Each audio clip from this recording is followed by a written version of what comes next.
This is the essentials of political analysis. In this presentation, we'll talk about proposing explanations for political phenomena. Well, let's orient ourselves in the research process here. The first goal of political research is to define and measure concepts. We spent quite a bit of time doing that in the first couple of chapters of the book. We learned to clearly define a concept that we want to measure, determine how to measure the concept accurately, select variables that measure the concept precisely. The second goal of political research is to propose and test explanations for political phenomena. We want to answer why questions. This is really the essence of political analysis, is to answer why questions. Why do some people attend religious services weekly while others never attend? Why is there variation in this variable?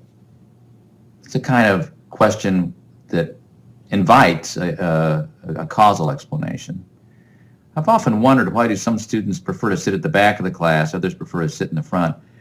There seems to be a systematic difference. Students will be sort of those who always sit in the front no matter what class they're in, and those who always sit in the back. It seems like a trivial and maybe a mundane question, but it's a kind of process you go through all the time. In this chapter, we're going to learn how to discipline that process that you often go through. Why do some people favor abortion rights while others are opposed? It's a frequently asked question. Why do some people vote where others do not? There are two elements to a why question if you analyze and dissect the why question. The first is a why question cites a variable. Here are the examples we just looked at. Attend, not attend. Of course, you might have several different values of religious attendance, but you can think of it as a variable. Just some attend and some do not. Some students sit at the back, some at the front. Favor, oppose abortion rights, voted, did not vote. So these are variables that are cited in why questions. Why questions always seek a causal explanation. Each can be recast into the form, what causes differences between individuals on this variable? What causes some people to vote and others not to vote? What causes some students to sit in the front or in the back? Causal processes.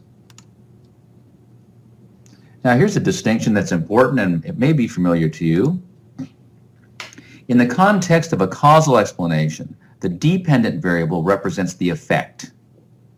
The independent variable represents the cause. So if I'm wondering why some people are pro-choice and some are not pro-choice on abortion, that would be the dependent variable. I'm looking for a causal variable, an independent variable that might help me explain that. Why do some people vote and others do not vote?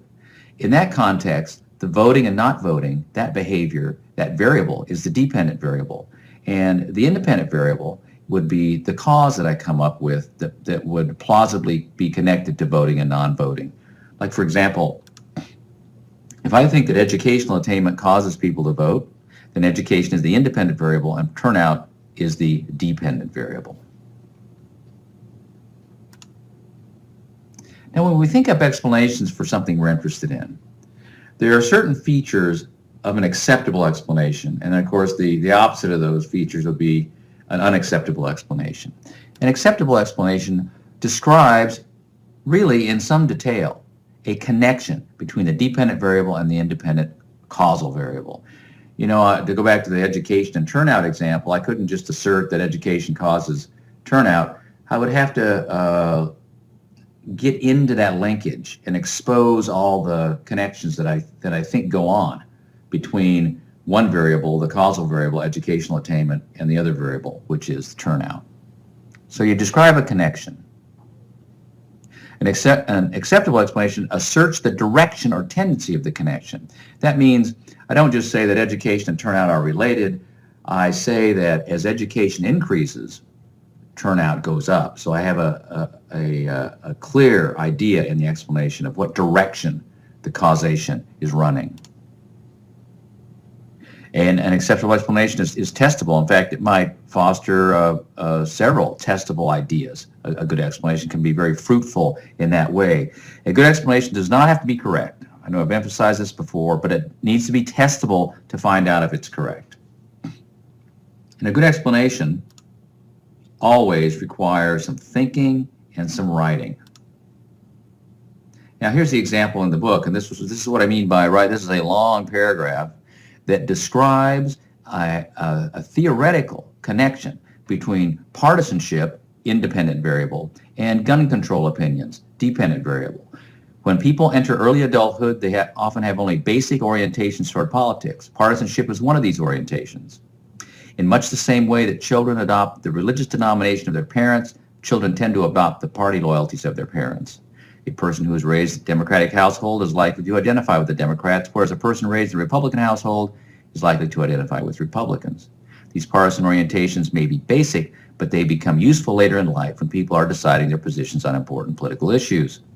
Democrats will look at the issue positions of Democratic opinion leaders, Democratic members of Congress, for example, and adopt those issue positions themselves. Republicans would look to Republican opinion leaders. Gun control is a case in point.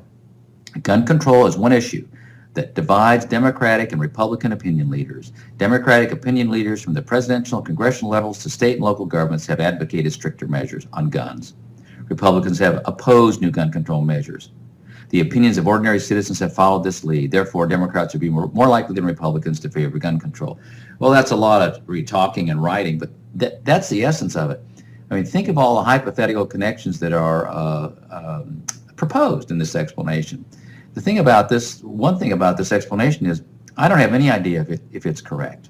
But I do know this.